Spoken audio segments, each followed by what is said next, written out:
contentos de estar nuevamente con ustedes en estos estudios del libro de Juan, los temas que se van a tratar. Ya hemos mirado algunas cosas que son algunos indicios de la divinidad de Cristo y vamos a profundizar esta semana un poquito más acerca de eso, de realmente los signos de la divinidad de Jesús, con 3 grandes milagros que Jesús, o señales, como dice Juan, va a realizar.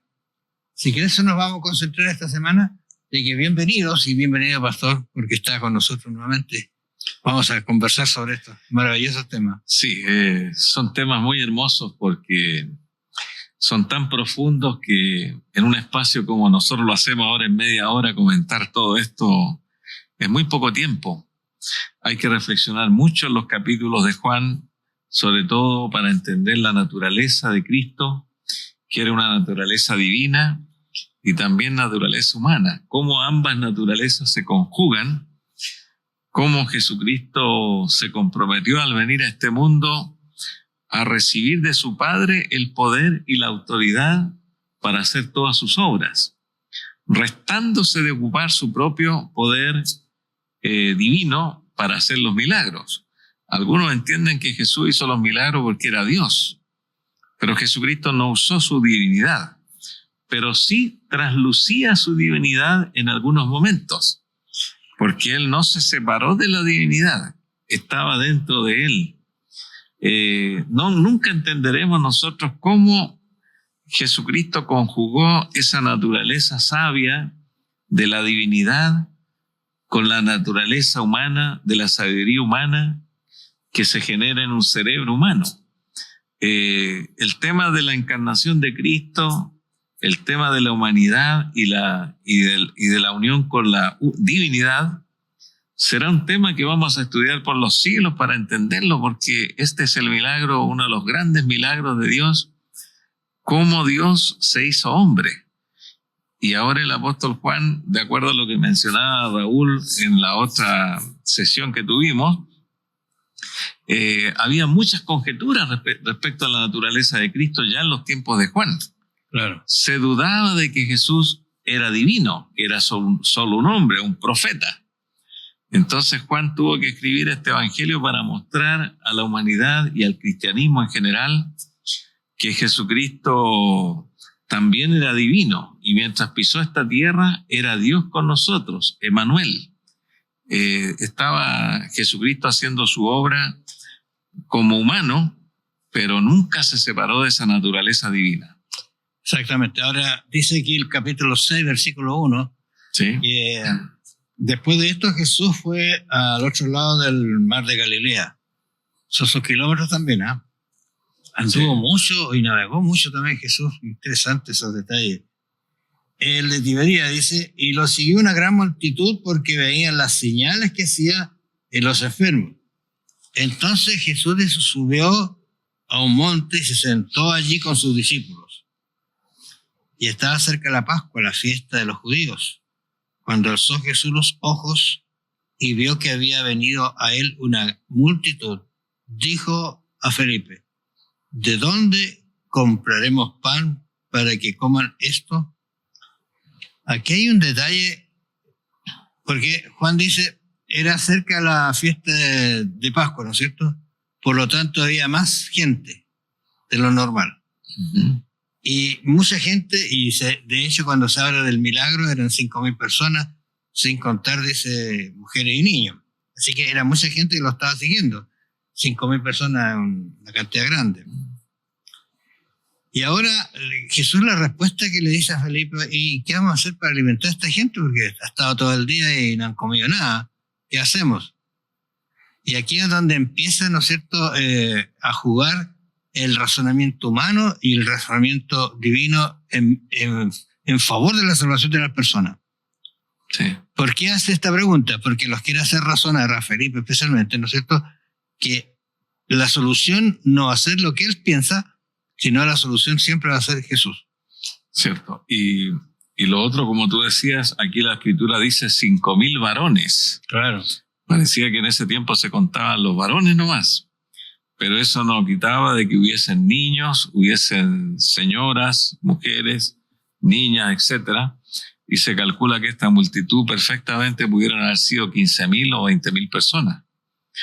Era una multitud grande y que habían decidido escuchar a Jesús y se despreocuparon de comer. Caminaron muchos kilómetros para seguir a Cristo, con el calor, con los niños. Era una atracción tan grande que producía Jesucristo que la gente lo seguía porque quería el pan espiritual. La gente no estaba allí por el pan material, porque Jesucristo nunca había hecho este milagro de multiplicar los panes y también aquellos peces que tenía este pequeño, este joven, pececillo, dice la Biblia. Entonces allí se empezó a multiplicar el pan con la palabra de Cristo, los peces se empezaron a repartir, la gente se recostó en grupos, porque Jesús le dijo, siéntense en grupos, y llegó pan para todos los grupos. Y sobraron, ¿cuántas canastas? Dice la Escritura aquí. Dice 12 cestas llenas. 12 cestas llenas. Es decir, Jesucristo siempre da un poquito más de lo que espera la gente. Y no solamente eso, sino es cuidadoso de la bendición que Él da, que se mantenga bien, que no se bote, porque la bendición de Dios debe alimentar quizás a más de 5.000 personas todavía. Ahora, hay aquí una alusión a Moisés en relación a que él saca 12 trigos, ¿cierto? Que él los saca desde la nada para llevarlos al desierto, y en el desierto también los alimenta de una forma milagrosa. Y esas relaciones son tan lindas en ver cómo Jesús actuó con ellos. Ahora, y quizá un pequeño detalle, Juan no dice más del niño. Uh-huh. Pero yo me imagino que ese niño tenía una casa. Sí. Y esa madre que le había preparado esa merienda, lo ve llegar con, no con la... Yo me imagino, y esto no es bíblico quizás, pero no llegó con los 5 panes. ¿Tú crees que a lo mejor llegó con más?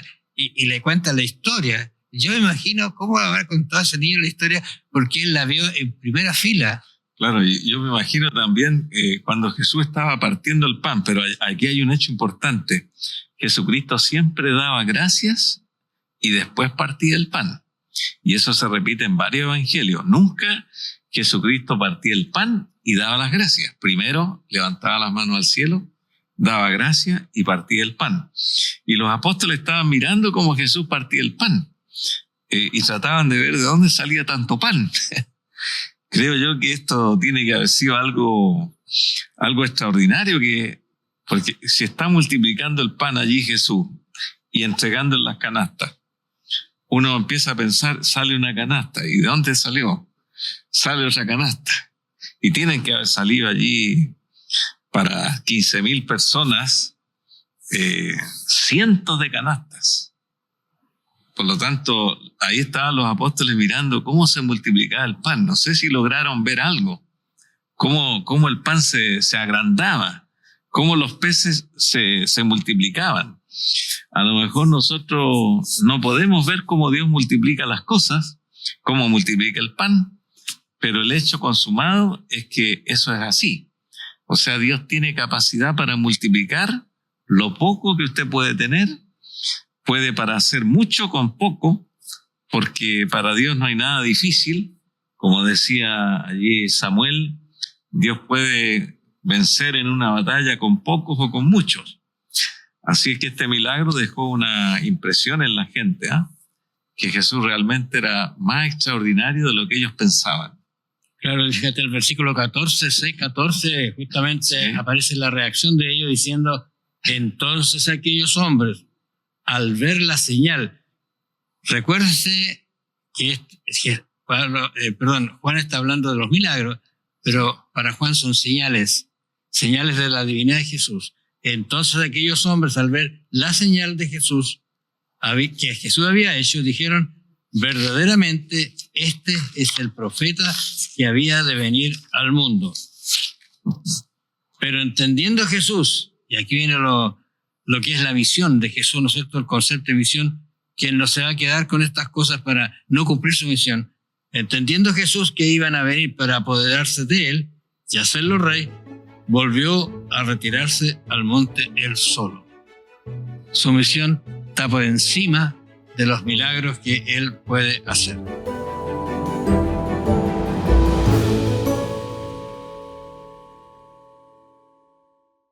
Cuando uno mira la secuencia de los relatos, porque Jesús se fue, ¿no es cierto?, al monte solo, pero lo comenzaron a buscar y al final lo encuentra, y hallándolo dice al otro lado del mar, le preguntaron: Rabí, ¿cuándo llegaste acá? Estaban buscándolo desesperadamente.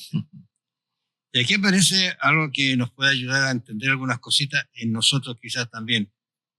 Respondiendo Jesús le dijo: de cierto os digo que me buscáis, no porque habéis visto las señales, sino porque comisteis el pan y os saciasteis. O sea, ¿cuál es el problema de las personas en ese momento? ¿Qué es lo que quería Jesús enseñar con esto? Bueno, efectivamente, sin duda, el pan que Jesús entregó y multiplicó para ellos que llevaban muchas horas sin comer, tiene que haber sido un pan muy rico, inolvidable el sabor. Y los peces, de la misma manera. El sabor les quedó a todas las personas en su mente, en el gusto, porque tal vez nunca habían comido algo tan rico, tan sabroso, como en aquella ocasión con esa hambre que ellos tenían. Entonces, como querían hacerlo rey, siguieron a Jesús. Porque dijeron: este hombre es el Mesías, es el profeta, este hombre puede multiplicar los panes, puede alimentarnos, puede solucionar todos los problemas porque tiene poderes sobrenaturales. Pero ellos estaban más interesados en el pan.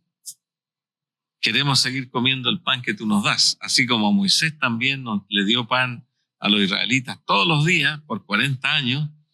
Querían que Jesús hiciera lo mismo que Moisés. Entonces Jesucristo le dice aquí en un texto bien importante: trabajad no por la comida que perece, sino por la comida que a vida eterna permanece, la cual el Hijo del Hombre os dará, porque a este señaló Dios el Padre. Esta es una gran verdad. Nosotros en la vida pasamos preocupados por tantas cosas materiales, porque estamos en un mundo material, siempre compromisos, pagos, deudas, compras, etc. Pero aquí nos dice Jesús que tenemos que trabajar por lo espiritual, porque sin duda Dios se va a preocupar de la otra parte. Busquemos a Dios en primer lugar y Dios va a solucionar las otras cosas que nosotros tenemos. Sí, hay personas que a veces se acercan a las iglesias no buscando a Jesús, no buscando la amistad, sino el beneficio que pueden tener con ese grupo de hermanos que son de alguna congregación. Pero Juan sigue contando un relato que a mí me impresiona mucho, que está en el capítulo 9 de su libro. No estamos siguiendo una secuencia del libro, no que ustedes son señales, prodigios grandes que demuestran a Jesús como divino. ¿Qué dice el capítulo 9? ¿Qué es lo que sucede allí? Capítulo 9, versículo 1. Juan se detiene extensamente para contar este relato, porque este relato tiene dos vivencias.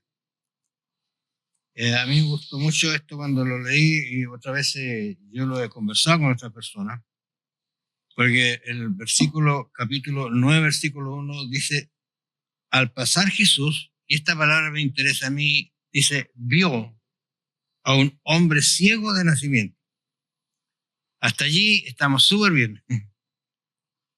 Dios ve ¿a quién? A un ciego de nacimiento. Un ciego de nacimiento es alguien que nunca ha visto. Estuve leyendo acerca de aquí lo que es la ceguera, es realmente complejo, muy complejo. Yo dije, voy a decir algunas cosas, pero son muy complejas y un tecnicismo muy alto. Pero una persona que ha nacido ciega no tiene idea de distancia, de espacio, de nada. Él sabe tocar las cosas, pero no sabe cómo son, cómo es, cerca, lejos. Es terrible. Alguien que no ha sido ciego. Ahora, dice, Jesús vio a un ciego. Esa palabra, quizá lo logremos, lo voy a usar yo quizá en un ratito más adelante. ¿Cuál es la reacción de los discípulos?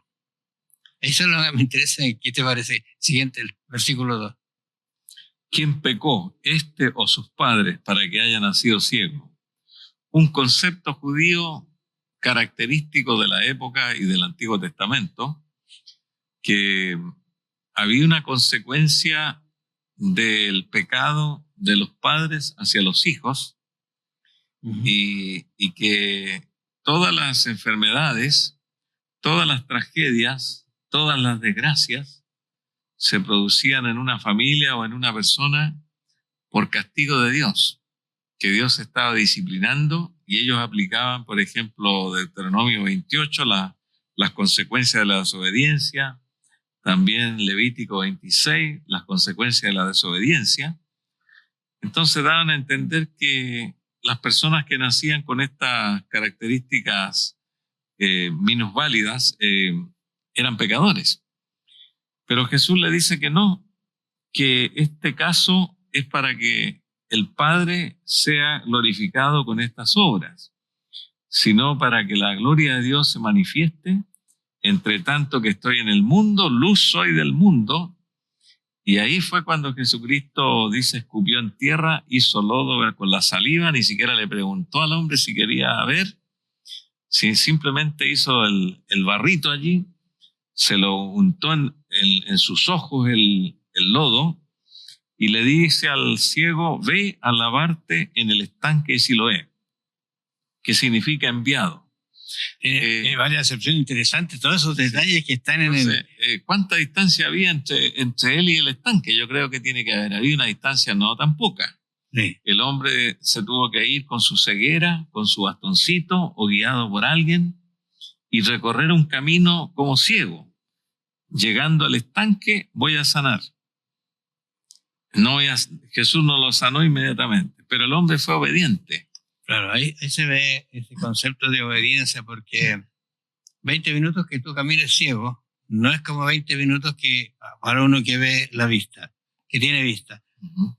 Pero yo pienso que el hombre, Jesús le dijo, anda y lávate. No hizo pregunta, pero sí a lo mejor el estanque Betesda, y alguien le dijo, ¿dónde vas? Al estanque Betesda, ayúdame, que tengo que llegar al estanque Betesda. ¿Dónde estaba Jesús? Retirado del estanque Betesda, y allá se produjo el milagro. Por lo tanto, el hombre nunca vio a Jesús. Sí. Y lo curioso es que todos le preguntaban cómo había recibido la vista. No tenía idea. Y dice, aquel hombre que se llama Jesús hizo lodo, me untó los ojos y me dijo, ve al estanque de Siloé. ¿Y dónde está? No lo sé, respondía. Lo llevaron ante los fariseos, y nuevamente era día de reposo en ese milagro que hizo Jesús. Para que nosotros entendamos aquí por qué los fariseos estaban en contra de Jesús. Parecía que los grandes milagros Jesucristo los hizo en día de sábado. Y le preguntaron cómo había recibido la vista.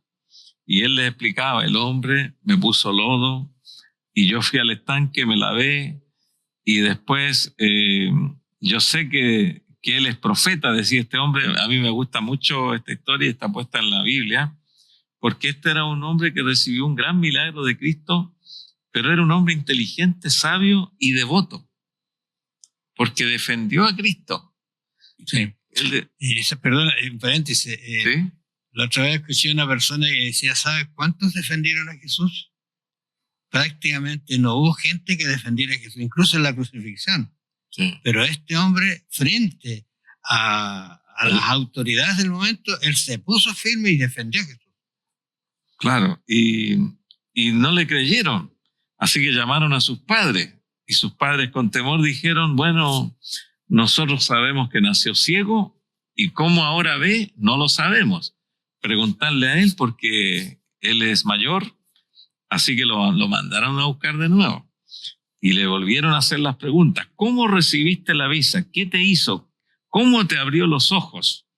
Y el hombre dice, ya os lo he dicho, y no habéis querido oír. ¿Por qué lo queréis oír otra vez? ¿Queréis también vosotros ser sus discípulos? No, si fue muy fuerte la reacción del hombre, y por eso ellos se ofuscaron también y lo echaron. Claro, le dijeron, nosotros somos discípulos de Moisés, y no sabemos de dónde es este hombre. Y él les dijo, esto es lo maravilloso, que vosotros no sepáis de dónde sea. y a mí me ha dado la vista. O sea, ¿qué argumentos tenía él para defender a Jesús? Claro, y lo otro que decía, mejor que no sepan, porque sabía las malas intenciones que tenían los fariseos. Claro. El hombre captó perfectamente que ellos no creían en Cristo y que tenían malas intenciones con respecto a Jesús. Así que el hombre se pone a dar un discurso allí. Y sabemos que Dios no oye a los pecadores, pero si alguno es temeroso de Dios y hace su voluntad, a éste oye. Desde el principio no se ha oído decir que alguno abriese los ojos a uno que nació ciego. Si éste no viniera de Dios, nada podría ser. ¿Y qué pasa con eso? Los fariseos le dijeron, ¿y tú que naciste en pecado, nos vienes a enseñar a nosotros? Y lo echaron, lo expulsaron. Claro, ahora hasta allí vamos a quedar con nuestro relato, porque mira, yo creo que hay que reflexionar mucho en las palabras, esta comunicación entre Jesús y el ciego no lo ve, está todavía sin saber quién es, solamente sabe que es Jesús. ¿Y qué sucede? Interesante como el relato de Juan va mostrando a ese Jesús que va dentro del parámetro de humano y divino actuando.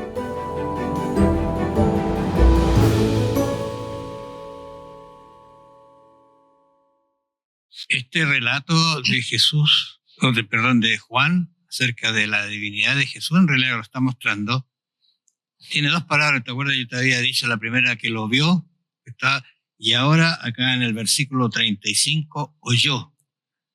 Quizá una pequeña reflexión me gusta mucho porque Jesús cómo está atento a la circunstancia, a los movimientos, a las actuaciones, a lo que le pasa al ser humano. Nos ve y nos escucha. ¿Y qué escuchó? Escuchó Jesús que lo habían expulsado. El concepto de expulsado a la sinagoga era quedarse sin una nacionalidad en los tiempos de ahora. Expulsado significa sacarse del lugar del hábitat y ya tú no eres nada. Era mucho, pero para él eso no significó absolutamente nada en realidad, porque lo que le significaba era que él había sido ciego y ahora veía. Claro, y interesante que Jesús se presenta a él y le dice, ¿crees tú en el Hijo de Dios? Porque Jesucristo generalmente se autodenominaba Hijo del Hombre. Pero le pregunta a este hombre, es una pregunta bastante profunda y avanzada. ¿Crees tú en el Hijo de Dios? No le pregunta, ¿crees tú en el Mesías? ¿Crees tú en el profeta? Sino, ¿crees tú en el Hijo de Dios? ¿Por qué le hace esta pregunta? Porque el hombre tenía una teología y una moral avanzada, era un hombre muy desarrollado espiritualmente. Y el hombre le responde automáticamente, ¿quién es, Señor, para que cree en él? Porque ni siquiera sabía quién es el que estaba hablando con él, pues si todavía Jesús no se identificaba. Pues le has visto, y el que habla contigo, él es. Y el hombre dice, creo, Señor, y le adoró. O sea, el hombre se cayó de rodillas delante de Cristo. Eso para que veamos nosotros una conversión, digamos, dinámica, una conversión flash. Este hombre en poquitas horas llegó a adorar a Cristo y a aceptarlo como Señor, como Salvador, como Dios. Le adoró. Así que Jesucristo dice, para esto he venido al mundo, para que los que no ven, vean, y para los que ven, sean cegados. Y él hablaba de que Jesucristo era la luz del mundo. Entonces, para nosotros la enseñanza que nos deja este relato es que Jesucristo siempre va a iluminar nuestra mente, nunca nos va a oscurecer, siempre nos va a abrir y mostrar el mejor camino, y Jesucristo siempre va a estar preocupado de que nosotros podamos entender quién es Él para que podamos creer en Él. Nuevamente la palabra creer, ¿sabes cuántas veces se menciona en Juan la palabra creer y confiar? 98 veces. Y se repite más que en todos los demás evangelios. Siempre está hablando del creer. Fíjate que es la palabra que más se repite, es creer y no fe. Es un detalle bien interesante. Sí. Es creer. Pero extraordinario porque parece que también están por allí estos que lo andaban buscando a Jesús para destruirlo. ¿acaso también nosotros somos ciegos? Dice, y efectivamente eran ciegos, porque estaban viendo las cosas y no creían. Ahora, entre las señales que Jesús hace de su divinidad está, Juan cuenta en el capítulo 11 un maravilloso milagro. Realmente uno lo puede leer, repetir. Normalmente las personas que asisten a algunos cementerios rehusan mucho este capítulo. Pero ahora usémoslo nosotros en el contexto de que Juan está tratando de decirnos, este es el Mesías, este es el divino, este es Dios, pero está como humano hablándonos a nosotros. ¿Qué dice el capítulo 11? ¿Qué es lo que sucede? Resumiendo, ¿no es cierto? Hay un personaje que era amigo de Jesús, está Marta y María,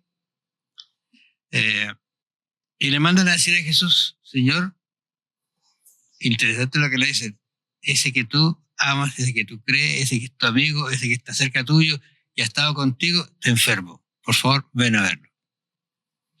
Y ahí viene una secuencia de hechos que van a suceder en relación a qué. Y Jesús dice, sí, él está durmiendo, vamos a ir a despertarlo, pero se demora en la respuesta y en el ir hacia allá. En la llegada. En la llegada. Sí. Como que a propósito, ¿no es cierto? Efectivamente lo hace a propósito, para que realmente lo que está sucediendo se crea que fue verdad. Si hubieses estado aquí, como ha hecho tantos milagros, él estaría vivo si hubiera llegado a tiempo. Claro. Pero dice Jesús que se demoró para la gloria de Dios. Porque a veces las cosas de Dios se demoran un poco. Y cuando Jesús dice quitar la piedra, Marta, la hermana, salta allí y dice, Señor, hiede ya, porque es de 4 días. Y Jesús le responde, ¿no te he dicho que si crees, verás la gloria de Dios? Nuevamente la palabra creer. Verás la gloria de Dios. Cuán importante es la fe. Cuán poca fe a veces nosotros tenemos. A veces no tenemos la confianza. Hay muchas cosas que Dios deja de hacer porque a veces no creemos. Y aquí dice una palabra Jesucristo para que nosotros entendamos que los milagros Jesucristo los hizo con el poder de Dios, de su Padre. Él dice, Padre, versículo 41, gracias te doy por haberme oído. ¿Qué está diciendo con esa palabra? Que se lo pidió al Padre y el Padre se lo concedió. Yo sabía que siempre me oyes y que escuchas mis oraciones para demostrarnos a nosotros que Jesucristo es un intermediario, un abogado al cual el Padre siempre le escucha, siempre le responde. Y nuevamente vuelvo a decir, para que crean que tú me has enviado. Y allí llama a Lázaro, Lázaro, ven fuera. Y algunos dicen que si no hubiese dicho, ven fuera, si hubiese dicho Jesús, habrían resucitado varios muertos. Pero tuvo que nombrarlo. Lázaro, ven fuera. Poder de Dios divino. Así que Lázaro allí resucitó, un milagro extraordinario ante toda esa multitud que estaba allí. Oye, ¿sabes? Yo reflexiono sobre esto porque pensando, este es un milagro extraordinariamente maravilloso. Pero algunos dicen no creyeron. A pesar de esto, ¿te acuerdas tú cuando se hizo una reunión y estaba Lázaro? También querían eliminar a Lázaro porque era una evidencia, claro.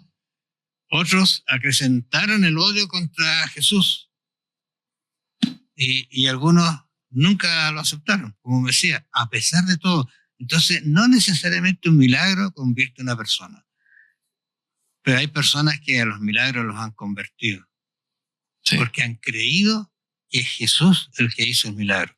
El milagro siempre es el medio. Claro. Porque yo he visto también, como tú dices, he visto muchos milagros, gracias a Dios, en personas en las cuales yo he visto, no es que haya participado en muchos de ellos, no, pero el milagro los sanó, pero se olvidaron totalmente de Dios, como si Dios nunca hubiese actuado con ese milagro. Y eso lo he visto.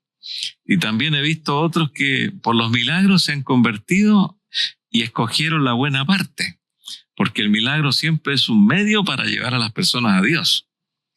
A Dios lo que le interesa es que la persona se convierta y esté con Él y conozca y siga creciendo en Cristo. No solamente decirle gracias por el milagro, Señor, y me voy, y muy amable por haberme ayudado, yo sigo con mi vida tal como era antes. O sea, el milagro tiene un objetivo, Sí. un cambio de vida. Y aquí vemos nosotros que en el caso de Lázaro, era un milagro ya culminante que desestabilizó el Sanedrín. Ellos dijeron, ya no podemos luchar contra este hombre debe morir. Ya tenemos que hacerlo desaparecer porque está haciendo muchas señales. La gente lo va a seguir y no podemos dejar que este hombre siga haciendo esta obra. Ahora, mirando esto de la divinidad de Jesús, cómo Juan lo muestra, en primer lugar, recuerde usted que en el ciego Jesús lo vio. O sea, siempre está atento a lo que a nosotros nos pasa. Siempre Él nos mira, pero también nos oye. Oye nuestro clamor. Nunca deja una oración sin contestar. Quizás tú eres un ciego. Yo puedo ser ciego. Pero Dios quiere darte la vida. Pero también puede ser quizás un Lázaro, que estás viviendo en un mundo de tinieblas, de oscuridad, pero Dios te puede sacar y resucitarte porque Él quiere tu salvación. Quiere que tú seas feliz, que tu familia sea feliz. Estas cosas lindas que Juan nos cuenta es para que nosotros glorifiquemos a Dios. Bendiciones, nos vamos a encontrar la próxima semana.